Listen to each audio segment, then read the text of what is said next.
Hi, I'm Richard Taylor, Cinematics Director for Lord of the Rings Battle for Middle-earth.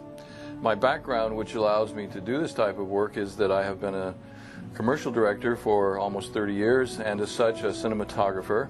And I also have directed special effects for several feature films, Star Trek, the original feature, Tron, to name a few. What we're going to do today is take you through the steps that it takes to make a cinematic moment in Lord of the Rings Battle for Middle-earth.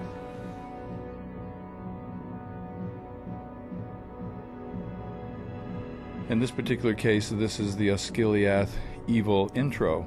The interesting thing about what we're doing here is that everything you're seeing here is created with the Sage engine. That's the same engine that creates the imagery when you're playing the game. And this is the actual resolution of the characters in the game itself. So this is a true representation, and you don't have that great jump in quality between the cinematics and the look of the game when you're playing it. I sit down with my storyboard artist and I do these little thumbnail sketches. When I'm doing these thumbnails, I'm actually looking at the screen with the actual positions of the camera that I'd like the camera to be in when we actually film. We work in World Builder, which is the program that allows us to position the architecture, the characters, the hordes in positions and have them move from one place to the other. The backgrounds are actually real pictures from the game. Then the storyboard artist comes and draws over those backgrounds the characters that we want to insert into the scenes. Each cinematic consists of multiple scenes, and here you can see individual frames laid into the storyboard format which we've created for Battle for Middle-earth.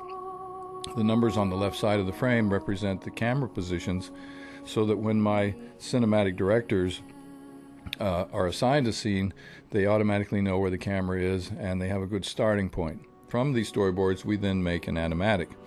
An animatic, we take these frames and we dissolve between them if they are the same scene, and if there's a cut it means it's a different scene. We then assign each one of these cinematic sequences to a cinematic director.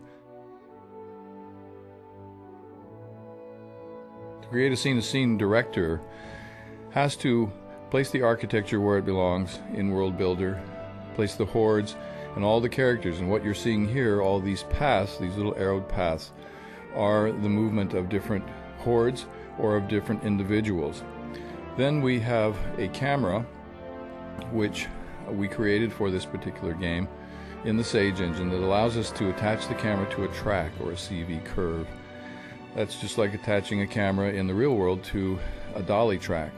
So that curve can have a three-dimensional shape to it, and that camera looks at a locator, and that locator can be moved around, and in that way we choreograph the camera to the action of all the characters.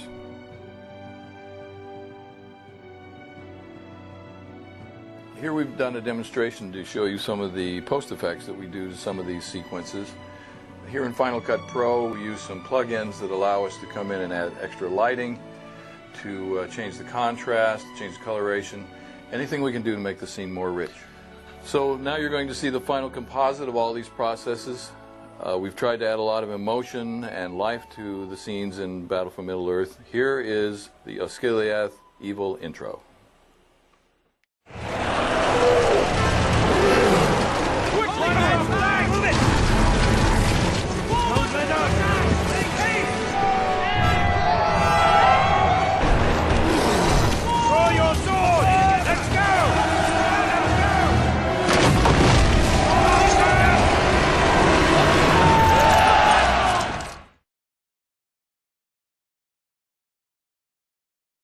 Yeah, yeah.